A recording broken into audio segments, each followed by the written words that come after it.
കഴിഞ്ഞ ദിവസമാണ് Indian winter transfer window open ആകുന്നത്. ഇതോടെ കേരള ബ്ലാസ്റ്റേഴ്സ് ആരാധകരെല്ലാം അഡ്രിയാൻ ലൂണക്ക് പകരക്കാരനായിട്ട് ആരെയാകും ടീമിലെത്തിക്കുക, ടീമിലെത്തിക്കും എന്നതൊക്കെ അറിയാൻ വേണ്ടിയിട്ടുള്ള തിരക്കുകളിലാണ്.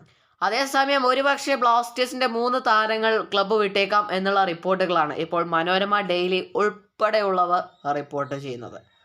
അതിൽ ഏറ്റവും പ്രധാനപ്പെട്ടതും ആദ്യത്തേതുമായ താരം ഹോർമിപ്പാം റോയ്വയാണ്. നിലവിലെ സാഹചര്യത്തിൽ മനോരമ ഡെയിലി പുറത്തുവിടുന്ന റിപ്പോർട്ട് പ്രകാരം ഹോർമിപ്പാം റോയ്വയെ സ്വന്തമാക്കാൻ മുംബൈ സിറ്റി ഉൾപ്പെടെയുള്ള നിരവധി ISL ക്ലബ്ബുകൾ ഓഫറുമായി രംഗത്തുണ്ട് എന്നാണ്. ഒരു നല്ല ഓഫർ ലഭിച്ചു കഴിഞ്ഞാൽ ഹോർമിപ്പാം റോയ്വ ക്ലബ്ബ് വിടാനുള്ള സാധ്യതയെ നമുക്ക് തള്ളിക്കളയാനാവില്ല എന്ന് തന്നെ പറയേണ്ടി വരും. നമുക്കറിയാം, കഴിഞ്ഞ 2 സീസൺ കൊണ്ട് ആരാധകരുടെ ഹൃദയം കീഴടക്കിയ സൂപ്പർ താരമാണ് ഹോർമിപ്പാം റോയ്വ. ഈ സീസണിൽ സെൻട്രൽ ബാക്കുകളായി Milos Drincic, Marco Leskovic, Pritam Kotal തുടങ്ങിയവർ കൂടി ഉണ്ടായതോടുകൂടി അദ്ദേഹത്തിന്റെ അവസരം നഷ്ടമാവുകയായിരുന്നു. നിലവിൽ പ്രീതം കോട്ടാൽ റൈറ്റ് ബാക്കായാണ് കളിക്കുന്നത് എങ്കിലും അദ്ദേഹത്തിന് അവസരം ലഭിക്കാറില്ല.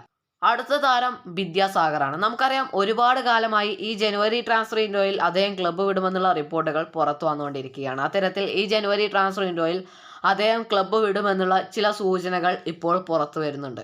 ഇതിനു പുറമെ ബ്രൈസ് മിറാന്റെയും ക്ലബ്ബ് വിടാൻ ഒരുങ്ങുന്നു എന്നുള്ള സൂചനകളാണ് നമുക്ക് ലഭിക്കുന്നത്. ബ്രൈസ് മിറാന്റയ്ക്ക് ഈ സീസണിൽ ഒറ്റ മത്സരത്തിൽ പോലും കളത്തിലിറങ്ങാനായിട്ട് അവസരം ലഭിച്ചിട്ടുമില്ല. ചില മത്സരങ്ങളിൽ അദ്ദേഹം സ്ക്വാഡിൽ പോലും ഉൾപ്പെട്ടിട്ടുണ്ടാവാറില്ല.